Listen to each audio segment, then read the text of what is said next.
Hello ladies and gentlemen, welcome to something a bit different. We're reacting to a Watch Mojo video. If you guys have ever watched Watch Mojo, essentially they do top 10 lists of pretty much everything on the internet. Anything you can possibly think of, they do a top 10 list of. And they've done a top 10 WWE wrestlers of all time list. This is from 2019, so it could be a little bit outdated. But I thought it'd be a fun video to watch. I want to see what these people think. I want to see what the Watch Mojo people, these average people, think the best wrestlers are of all time. So, I mean, obviously they're not specialists in wrestling, so it'll be interesting to see how much I disagree with it. I'm not a fan of Hulk Hogan, but I think he's probably going to be quite high. Maybe Austin. I don't know who number one's going to be. The picture in the thumbnail is John Cena. I'm really intrigued to see what their top 10 wrestlers are of all time, though, so I thought I could react to this. It would be a fun video to react to. So, without further ado, let's have a little look at the top 10 wrestlers of all time, according to Watch Mojo. These are some of the all-time greats. Welcome to Watch Mojo, and today we're counting down our picks for the top 10 WWE wrestlers of all time. Alright. For this list, we'll be ranking the most popular and influential grapplers to ever lace up popular a pair and of boots influential. and step into Okay. the squared circle.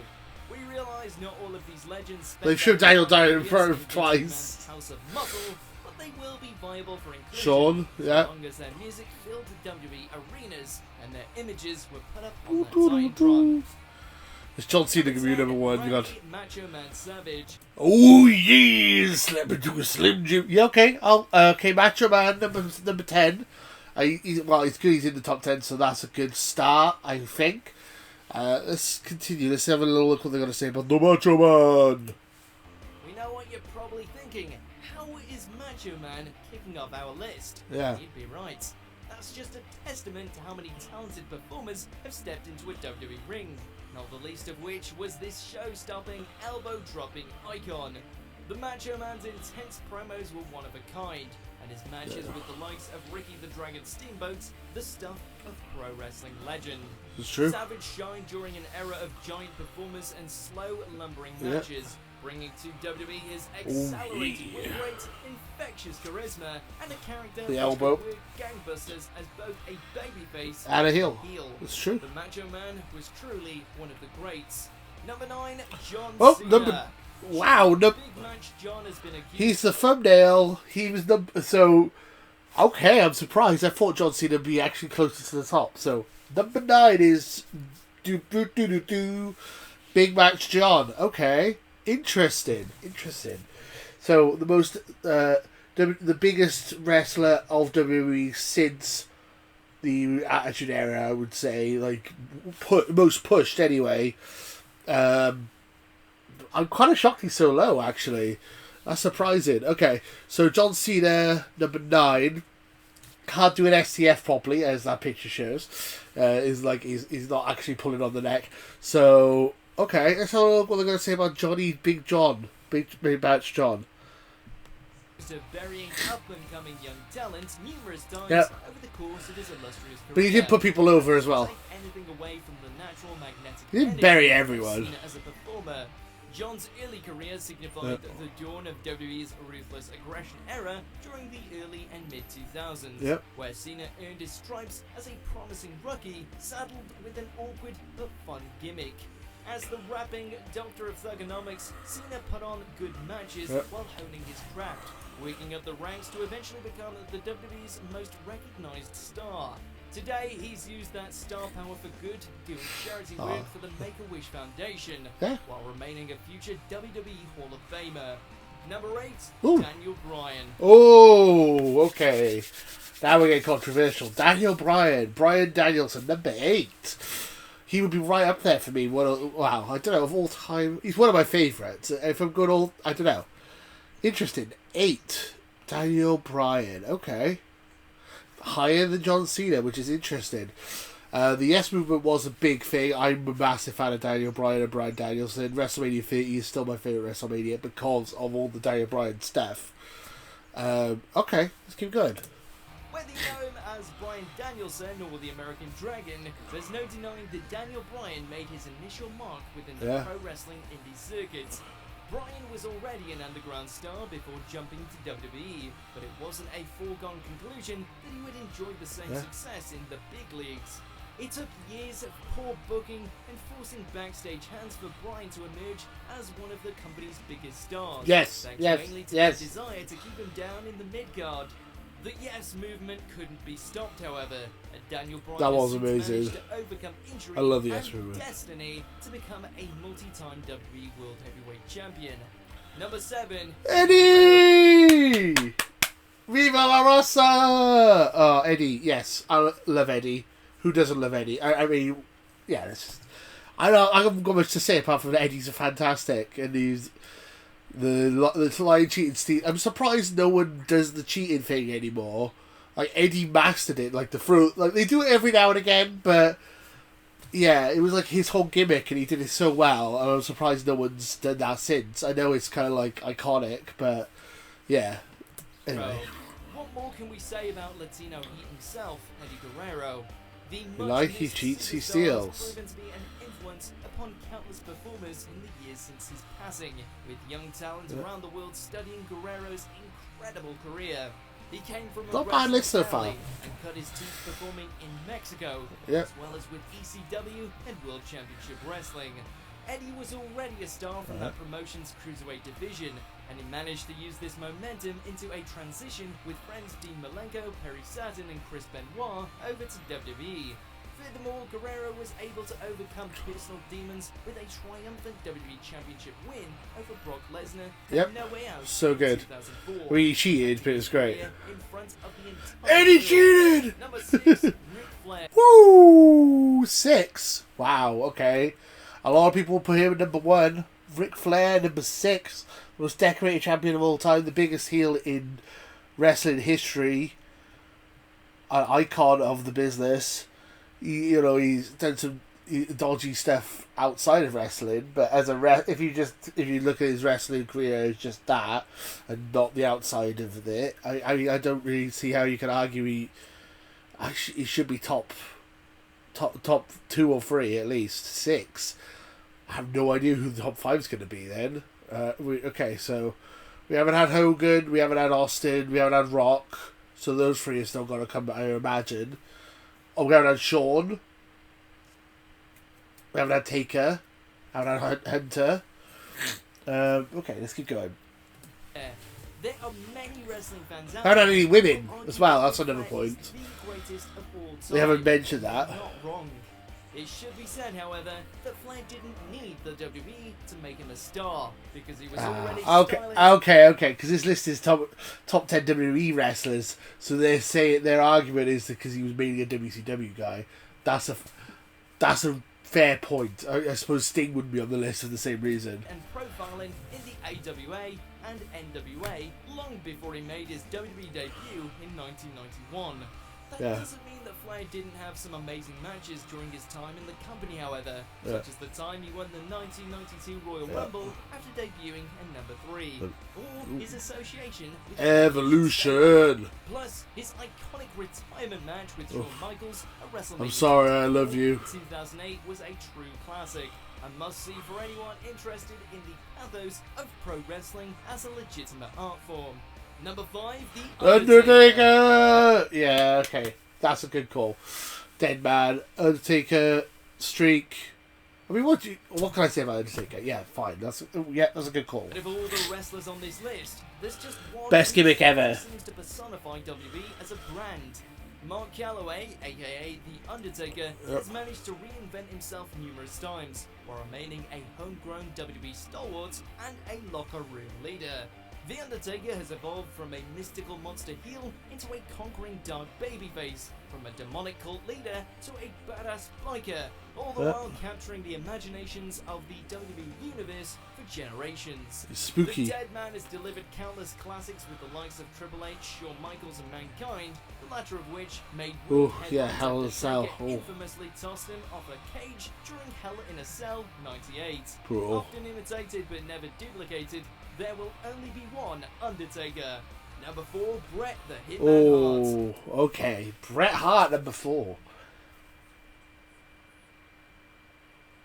I'm going to say something controversial now. I was never really into Bret. It was when I wasn't really watching wrestling, and I don't know. Even though Shawn Michaels was a dick, I was more of a Shawn Michaels fan than the two of them. And also, I've really got into wrestling in the Attitude Era as soon as Bret left. That's when I kind of came in. Yeah, I don't know about Bret. I don't know how I feel about Bret. He was, he made technical wrestling more popular, I suppose. I'm surprised he's so high, actually. But a lot of people like Bret. And if you like Bret, that's fine. Not my number one, though. Yeah. Interesting. I'm not sure. We'll see what they're going to say. The excellence of execution had wrestling in his blood, with the Hart family siring a multi-generational brood of professionals and performers in the industry. Yeah. His quick and technical style helped define the WWE's new generation era, where the big and burly performers of old were being replaced by a younger and more fast-paced breed of performer.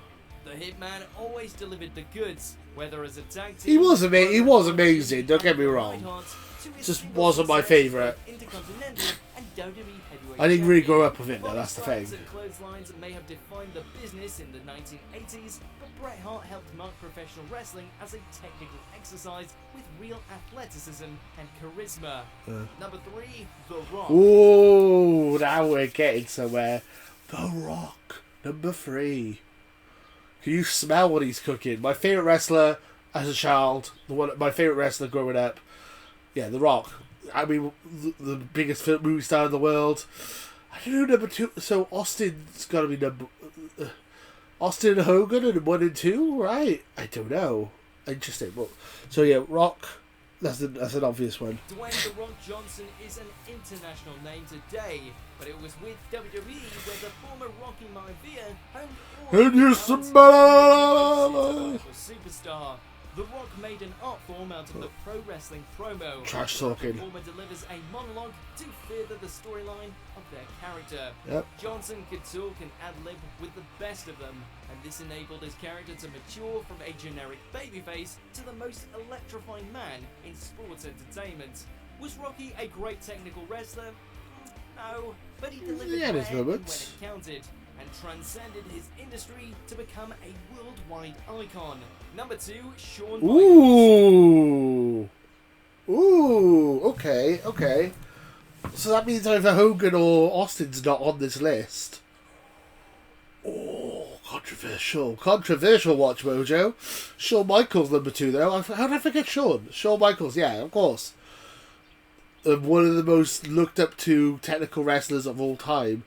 Whenever you see whenever there's a youngster coming in like Dolph Ziggler or something, or Kofi Kingston, they're always like, "Oh, my favorite wrestler growing up was Shawn Michaels." Like Shawn Michaels was like what people wanted to be as wrestlers. He's like, yeah, he was a bit of a dick, but he came back as a transformed person, and obviously he had the click and all that. But no, yeah, I can't see how you can really not like Shawn. I suppose he's such a gifted wrestler. He's like gifted on the mic and in the ring. Just as yeah. The Rock was a genius at delivering promos, so too was Michael Sean Higginbottom, aka Shawn Michaels. Higginbottom, eh? At another one of the pro wrestling basics, selling. The term basically just means to sell your opponent's offense in order to achieve a proper level of drama and physicality for the match. Shawn Michaels could sell wheels to your local auto dealership without batting an eye. So innate was his skill as a performer. Triple H. Sure, Shawn's reputation as a backstage politician is legendary, but no one's perfect, and the man has delivered so many 5-star matches over the years that it's easy to forget any of the negatives. The Heartbreak Kid is a true WWE legend. Before we name our number 1 pick, here we go, legends. Okay. Yep. Jericho, yeah. I don't forget Jericho. Jericho's amazing. Hunter. Oh, ooh. It's Austin then. It's gotta be Austin. It's gotta be Austin! Roddy Piper. quite at the end yet. Almost there though. Just be sure to subscribe to our Subscribe to me. I'm nearly 5,000 subscribers. Subscribe to me. They don't need it. I do. Subscribe to both of us. On Stone Cold Steve Austin. Do it. He was for many. Oh hell yeah! WWE's lucrative Attitude Era. Okay, good call. Where the business was as violent, crude, and adult-oriented as television would allow. Yep. Stone Cold Steve Austin had audiences eating from the palm of his hand. So good. The moment where that iconic shattering glass sound hit, and his music filled the arena. Austin was an accomplished and believable badass on the mic, and an underrated performer in the ring, selling his opponent's offense while delivering his classic Stone Cold Stunner finisher to pop crowds around the world. If there's any one WWE performer who can be labelled as genre-defining, it might just be Stone Cold Steve Austin. Do you agree with our picks? Check out this other recent clip from Watch Mojo. Eurovision. Be sure to subscribe and ring the bell to be notified about our latest video. Do I agree with that list? Do we agree with the Watch Mojo list? Do you agree with the Watch Mojo list? Let me know in the comments below. Me personally, Eddie's a great choice. I wasn't expecting Eddie to be in there. No Hulk Hogan was. I'm fine with that because Hulk Hogan could just do one. Macho Man was in there. Hulk Hogan wasn't. That's interesting. I personally, as I said, I don't want to get hate for this. When Bret Hart came up, I think I would have preferred Kurt Angle or Chris Jericho or Triple H, maybe personally, because I never really clicked with Bret. But I don't hate Bret. I think Bret's a great wrestler, but he wasn't. It was when I wasn't watching it really. I think good list. Austin #1. Yeah. I kind of agree with that, actually. I'm actually surprised I agree with the Watch Mojo list. I've really thought... I reacted to this video because I thought they might put, like, Hulk Hogan #1. And then I'm just like, And, like, I would take the piss of how rubbish it is. But, not a bad list, actually. Not a bad list at all. Eddie, Bryan, John Cena, Austin, Rock... What's not to like? Interesting stuff. I thought that was an interesting list. What did you guys think of that top 10? Do you want to see my top 10 wrestlers of all time? And see how different it would be to this? Or like my favourite wrestlers? Would you want to see that as a video? Let me know in the comments below. As I just said, I'm close to 5,000 subscribers. If we could get to 5,000, that would be amazing. I would really appreciate it. And apart from that, that's really it for today. Thank you guys for watching. And until next time... Sweet. Later, guys.